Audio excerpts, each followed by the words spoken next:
जय हिंद दोस्तों। देखिए, भारत में जो मानचित्र हम भारत का मानचित्र जो बता रहे हैं उसमें राज्यों के क्रम में आज राज्य है मध्य प्रदेश। इसके जस्ट पहले बता चुके हैं हम सेवन सिस्टर्स यानी सातों राज्यों के बारे में। जो पूर्व के 7 राज्य हैं, अरुणाचल प्रदेश, नागालैंड, मणिपुर, मिजोरम, त्रिपुरा, मेघालय और असम, उन सभी राज्यों को बता दिए हैं। और आज नंबर है मध्य प्रदेश का। और सारे राज्यों का एक ही पीडीएफ में हम सारे राज्यों को कवर किए हैं। पीडीएफ अगर आपको डाउनलोड करना है तो डिस्क्रिप्शन में अ, आपके टेलीग्राम का लिंक दिए हुए हैं, वहाँ से जाके टेलीग्राम लिंक ज्वाइन करिए। ठीक, वहाँ से फिर आपको पीडीएफ सारे पीडीएफ मिल जाएंगे। या तो आप व्हाट्सअप ग्रुप भी ज्वाइन कर सकते हैं टेलीग्राम, वहाँ पे हम डिस्क्रिप्शन में लिंक उसका भी दे देंगे आज। और वहाँ से आप व्हाट्सअप ग्रुप में भी, वहाँ से भी आप पा जाएंगे, सारे पीडीएफ मिल जाएंगे जो भी पीडीएफ आपको आवश्यकता होगी। ठीक है, चलिए फिर मिलते हैं आज कि इस मध्य प्रदेश से कि क्या है मध्य प्रदेश की विशेषता। ये सबसे पहले तो मध्य प्रदेश का ये मानचित्र देख लीजिए। ये नॉर्मल मानचित्र है और इसी मानचित्र में कुछ हम और बताएंगे। जैसे मानचित्र में देखिए, मानचित्र में यानी मध्य प्रदेश में 3 पहाड़ियाँ हैं और मानचित्र के हिसाब से कहाँ पे हैं ये देखिए। सबसे ऊपर वाला आपका विंध्याचल पर्वत है। उसके ये विंध्याचल पर्वत का हिस्सा जो है आपके उत्तर प्रदेश में भी देखने को मिलता है। ठीक, यहाँ से देखिए ए वाला एरिया आपका ललितपुर वाला एरिया, ए वाला एरिया कौन सा है, ललितपुर वाला एरिया। ठीक है। तो पहला आपका हो जाएगा विंध्याचल पर्वत, दूसरा सतपुड़ा पर्वत और तीसरा आपका अजंता पर्वत। तो पूछा जाए कि मध्य प्रदेश में कितने पर्वत हैं, कितने प्राकृतिक पर्वत हैं, तो वो हैं आपके 3 है, विंध्याचल, सतपुड़ा और अजंता। तीनों का क्रम ऊपर से नीचे याद रखिएगा। अब कुछ नदियां हैं जिनके निकलने का स्थान है। यहाँ पे देखिए अमरकंटक बहुत ज़्यादा पूछा जाता है। यहाँ से निकलती है एक सबसे प्रमुख नदी नर्मदा नदी, जो अरब सागर में जाके गिरती है। और यहाँ से निकलती है ताप्ती नदी, ये भी अरब सागर में ही जाके गिरती है। ठीक, और नर्मदा नदी यहाँ पे भ्रंश भ्रंश घाटी से होके निकलती है। और अमरकंटक से 3 नदियाँ निकलती हैं, एक सोन नदी निकलती है, महानदी निकलती है और नर्मदा नदी। ये तीनों नदियों का उद्गम स्थल याद रखिएगा। ठीक है, आगे देखिए इसकी अब विशेषताएं क्या क्या हैं मध्य प्रदेश की। तो सबसे पहले बता दें कि मध्य प्रदेश को सोया हुआ प्रदेश कहते हैं, क्योंकि सोयाबीन सबसे ज़्यादा यहाँ पे उगता है। पूरे भारत में सबसे ज़्यादा अगर सोयाबीन कहीं उपज होता है तो वो मध्य प्रदेश में उपज होता है। इसलिए इसको क्या कहते हैं, सोया हुआ प्रदेश कहते हैं। मध्य प्रदेश को क्या कहते हैं, सोया हुआ प्रदेश कहते हैं। टाइगर स्टेट कहते हैं, क्योंकि सबसे ज़्यादा बाघ अगर कहीं पाए जाते हैं तो मध्य प्रदेश में पाए जाते हैं, याद रखिएगा। और ये सब यानी सोया हुआ प्रदेश, टाइगर स्टेट, ये सब कहाँ है, तो ये सब मध्य प्रदेश को ही कहते हैं। सर्वाधिक जंगल 77,000 किलोमीटर स्क्वायर में फैला हुआ है यहाँ पे। और दूसरे नंबर पे अरुणाचल प्रदेश में है, उसमें 66,000 किलोमीटर में फैला हुआ है, किलोमीटर स्क्वायर में, याद रखिएगा। तो ये आपके जंगल हो गए। सर्वाधिक जंगल आपके मध्य प्रदेश में। और भारत में सबसे ज़्यादा जनजाति भी कहाँ पे है, तो वो मध्य प्रदेश में ही है। सबसे ज़्यादा जनजाति भारत में कहाँ है, तो मध्य प्रदेश में ही। यहाँ का एक क्षेत्र है सिंगरौली। सिंगरौली जो सबसे मोटी कोयला की परत पाई जाती है, कहाँ पे, मध्य प्रदेश के सिंगरौली में। कहाँ पे पाई जाती है, मध्य प्रदेश के सिंगरौली में सबसे मोटी परत पाई जाती है, किसकी, तो कोयला की, याद रखिएगा। यहाँ का एक पन्ना स्थान है। पन्ना किस लिए फेमस है, तो हीरा का खनन यहाँ से होता है। यानी पन्ना से क्या प्राप्त होता है, हीरा प्राप्त होता है। ठीक, खजुराहो देखिए, खजुराहो सबसे पहले सीधे सीधे पूछ लेता है कि खजुराहो कहाँ पे स्थित है, तो मध्य प्रदेश में। और किस लिए फेमस है, तो महादेव का मंदिर है और कंदरिया महादेव का मंदिर, याद रखिएगा यहाँ से। ठीक, अगले पॉइंट की बात करेंगे। देखिए यहाँ से और क्या आएगा, तो अगला आएगा कटनी।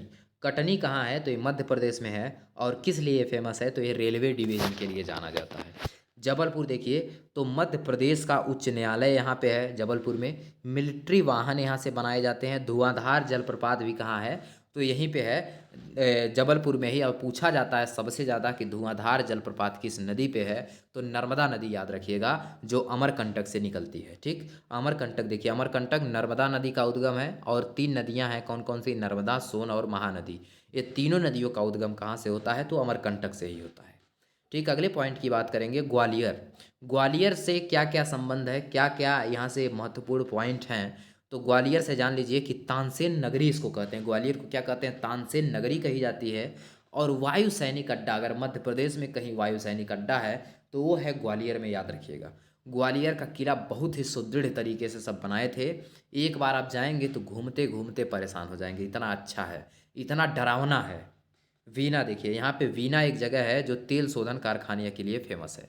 यानी मध्य प्रदेश का वीना पूछेगा किस लिए फेमस है, तो मध्य प्रदेश का वीना जो है वो आपके तेल शोधन कारखाना के लिए फेमस है। विदिशा, विदिशा क्या जाना जाता है, विदिशा किस लिए जाना जाता है, तो हेलियोडोरस देखिए, हेलियोडोरस का गरुड़ ध्वज अभिलेख जो है ये जिससे भागवत धर्म की जानकारी मिलती है। सबसे ज़्यादा पूछा जाता है कि हेलियोडोरस का जो गरुड़ ध्वज है उससे किस धर्म की जो है जानकारी मिलती है, तो भागवत धर्म की जानकारी मिलती है। जिसके प्रमुख यहाँ पे जो प्रमुख थे, इसके भागवत धर्म के जो प्रमुख थे वो वासुदेव कृष्ण थे। ठीक। सांची देखिए, सांची का स्तूप सबसे बड़ा यहाँ का स्तूप है, सांची का स्तूप। और भीमबेटका देखिए, भीमबेटका क्या है, तो यहाँ से आदिमानव भित्ति मिला है, भित्ति चित्र मिला है या शैल चित्र इसी को कहते हैं, यानी शिलाओं पे चित्र बनाया गया हुआ मिला है। और भीमबेटका कहाँ है, तो ये मध्य प्रदेश के रायसेन जिला के अब्दुल्लागंज में है। भीमबेटका कहाँ है, भीमबेटका सबसे पहले वेरी वेरी इंपॉर्टेंट लगा लीजिए, ये आपके आपके पाषाण काल से संबंधित है, याद रखिएगा। और ये वेरी वेरी इंपॉर्टेंट है, भीमबेटका पूछा जाता है प्राचीन इतिहास में कि कहाँ है, तो भीमबेटका कहाँ है, मध्य प्रदेश में। मध्य प्रदेश में कहाँ है, मध्य प्रदेश के रायसेन जिला में। और किस जगह, तो अब्दुल्लागंज। याद रखिएगा किस लिए जाना जाता है, भित्ति चित्र या शैल चित्र के लिए फेमस है। ठीक। आगे बात करेंगे भोपाल, तो भोपाल गैस त्रासदी कब हुआ था, 4 दिसंबर 1984 को। और कौन सी गैस यहाँ पे निकली थी, तो मिथाइल आइसोसाइनाइड। कौन सी गैस यहाँ से स्रावित हुई थी, तो हुई थी मिथाइल आइसोसाइनाइड, याद रखिएगा। आगे बात करेंगे होशंगाबाद, होशंगाबाद किस लिए फेमस है, तो होशंगाबाद यहाँ से कागज़ की छपाई होती है। और किस कागज़ की छपाई, तो ये नोट छापने वाले जो कागज़ होते हैं, उन नोट यहाँ नहीं छपता है, नोट यहाँ नहीं छपता है, नोट को छापने वाली जो कागज़ होती है उस कागज़ की छपाई यहाँ पे होती है। या जी कागज़ उद्योग कहाँ है, होशंगाबाद में। इटारसी क्या है, तो रेलवे स्टेशन है, बहुत बड़ा रेलवे स्टेशन है। और उज्जैन देखिए, महाकालेश्वर मंदिर है, महाकाल का मंदिर है उज्जैन में, जो क्षिप्रा नदी के तट पर स्थित है। और कुंभ मेला यहाँ पे लगता है। कुंभ मेला और कहाँ लगते हैं, आप लोग कमेंट करके बताइएगा। और देखिए 4 जगह पूरे भारत में सबसे प्रमुख 4 जगह लगते हैं, उसमें सबसे मेन है एक जगह जो उत्तर प्रदेश में है। चारों जगह का नाम आप लोग कमेंट कीजिएगा।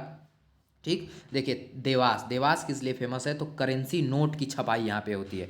यहाँ पे देखिए जो एक नोट छापने वाले कागज़ का उद्योग है, इसी कागज़ पर नोट की छपाई होती है। कहाँ पे, देवास, देवास में। और एक जगह है सालबोनी जो कहाँ पे है, पश्चिम बंगाल में। और एक जगह है नासिक जो आपके कहाँ है, नासिक आपके कहाँ है, तो नासिक आपका कहाँ है, महाराष्ट्र में है। ठीक। देखिए इंदौर, इंदौर किस लिए फेमस है, तो इंदौर देखिए लगातार स्वच्छता सर्वेक्षण में सबसे प्रथम स्थान अगर किसी का है तो है इंदौर का। ठीक। और ये मध्य प्रदेश का सबसे विकसित शहर है इंदौर, याद रखिएगा। ठीक। महो कैंट क्या है, तो तोप खाना का ट्रेनिंग सेंटर है महो कैंट, याद रखिएगा। तोप खाना ट्रेनिंग सेंटर कहाँ है, मध्य प्रदेश में। और मध्य प्रदेश में कहाँ, तो महो कैंट में। मांडू किस लिए जाना जाता है, तो बाघ की गुफा यहाँ पे है। और यहीं बाघ की गुफा में बौद्ध धर्म को बताया गया है। बाघ की गुफा वहाँ पे, उसका नाम है बाघ की गुफा। ठीक। आगे देखिए नेपा नगर, नेपा नगर में क्या होता है, तो अखबारी कागज़ यहाँ अखबारी कागज़ छापे जाते हैं। यानी नेपा नगर में क्या होते हैं, अखबारी कागज़ छापे जाते हैं। अलीराजपुर देखिए क्या है, तो अलीराजपुर एमपी का चेरापूंजी कहते हैं। यानी मध्य प्रदेश में सबसे ज़्यादा बारिश कहाँ होती है, तो अलीराजपुर होती है, याद रखिएगा। असीरगढ़ का किला अंतिम पॉइंट है मध्य प्रदेश का। असीरगढ़ का किला देखिए क्या है, तो यहाँ पे दक्षिण भारत का द्वार या दक्षिण की कुंजी कहा जाता है असीरगढ़ को, याद रखिएगा। और मध्य प्रदेश का सबसे दक्षिणी जो जिला है वो है बालाघाट, याद रखिएगा। ठीक। आगे है यहाँ से वनस्पति, यहाँ से इसका वस्तुनिष्ठ प्रश्न क्या है, सबसे पहला, भारत में सर्वाधिक जनजाति किस राज्य में रहती हैं, तो मध्य प्रदेश में रहती हैं। पन्ना किस लिए फेमस है, तो हीरा के लिए फेमस है। पन्ना किस लिए फेमस है, हीरा के लिए, हीरा खनन के लिए फेमस है, हीरा के लिए स्पेशल, याद रखिएगा। ठीक। खजुराहो कहाँ स्थित है, तो खजुराहो आप जान रहे हैं मध्य प्रदेश में। देखिए यहाँ से सीधे सीधे जिस प्रकार से हम क्वेश्चन आपसे बोले हैं उसी प्रकार से यहाँ क्वेश्चन बना है कि खजुराहो कहाँ स्थित है, तो मध्य प्रदेश में। मध्य प्रदेश का उच्च न्यायालय कहाँ स्थित है, तो जबलपुर में स्थित है। आपको पहले ही सब पॉइंट क्लियर करा दिए हैं। ठीक। आगे धुआंधार जलप्रपात कहाँ स्थित है, तो मध्य प्रदेश में। और मध्य प्रदेश में किस नदी पे, तो नर्मदा नदी पे। देखिए किस नदी पर धुआंधार जलप्रपात अवस्थित है, तो नर्मदा नदी पे। ठीक। आगे बात करेंगे क्वेश्चन नंबर 7 की। तो क्वेश्चन नंबर 7 देखिए क्या है, नर्मदा नदी का उद्गम स्थल कहाँ है? तो अमरकंटक की पहाड़ी से 3 नदियाँ निकलती हैं। 3 नदियाँ कौन कौन सी? नर्मदा नदी, सोन नदी और कौन सी एक नदी? महानदी। जिस पर महानदी पे कौन सा बांध है? तो हीराकुंड बांध, याद रखिएगा। महारानी लक्ष्मीबाई की समाधि स्थल, देखिए महारानी लक्ष्मीबाई का से संबंध तो झांसी से है, लेकिन उसका समाधि स्थल उनका कहाँ है? तो ग्वालियर में, याद रखिएगा। महारानी लक्ष्मीबाई का अगर समाधि स्थल की बात करें तो ग्वालियर में है। हेलियोडोरस, देखिए क्वेश्चन बन गया, हेलियोडोरस का गरुड़ ध्वज जो है वो कहाँ से मिला है? तो ये जान लीजिए विदिशा से मिला है। कहाँ से मिला है? विदिशा से मिला है, याद रखिएगा। कहाँ से? विदिशा से। आगे है, गरुड़ ध्वज अभिलेख से किस धर्म की जानकारी मिलती है? तो भागवत धर्म से। और भागवत धर्म में किस भगवान को पूजा गया है? तो वो श्री कृष्ण यानी वासुदेव कृष्ण जी को। सांची स्तूप कहाँ है? तो ये मध्य प्रदेश में है। भीमबेटका किसके लिए प्रसिद्ध है? तो ये जो है गुफाओं के शैल चित्र के लिए प्रसिद्ध है। किसके लिए? गुफाओं के शैल चित्र के लिए प्रसिद्ध है भीमबेटका। और कहाँ है भीमबेटका? तो ये भीमबेटका रायसेन जिले में, रायसेन जिले के अब्दुल्लागंज में है, याद रखिएगा। निम्नलिखित में से कौन सा स्थल प्राग ऐतिहासिक चित्रकला के लिए फेमस है? तो ये भीमबेटका ही है। ठीक, ये प्राग ऐतिहासिक काल का हिस्सा है। ठीक, भोपाल गैस त्रासदी कब हुआ था? तो ये हुआ था आपके 4 दिसंबर 1984 को। होशंगाबाद प्रसिद्ध है किस लिए? तो होशंगाबाद देखिए किस लिए प्रसिद्ध है? नोट छापने के लिए नहीं, नोट छापने के लिए जो कागज़ होता है उसके लिए यह जो है प्रसिद्ध है। नोट छापने के लिए जो कागज़ तैयार किया जाता है उस कागज़ का उद्योग है यहाँ पे।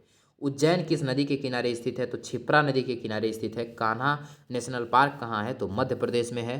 ठीक, आगे है, तोपखाने का ट्रेनिंग कहाँ दिया जाता है? यहाँ पे देखिए तोपखाने का ट्रेनिंग आपके मध्य प्रदेश में दिया जाता है। सर्वाधिक जंगल भी किस राज्य में पाए जाते हैं? तो मध्य प्रदेश में ही पाए जाते हैं।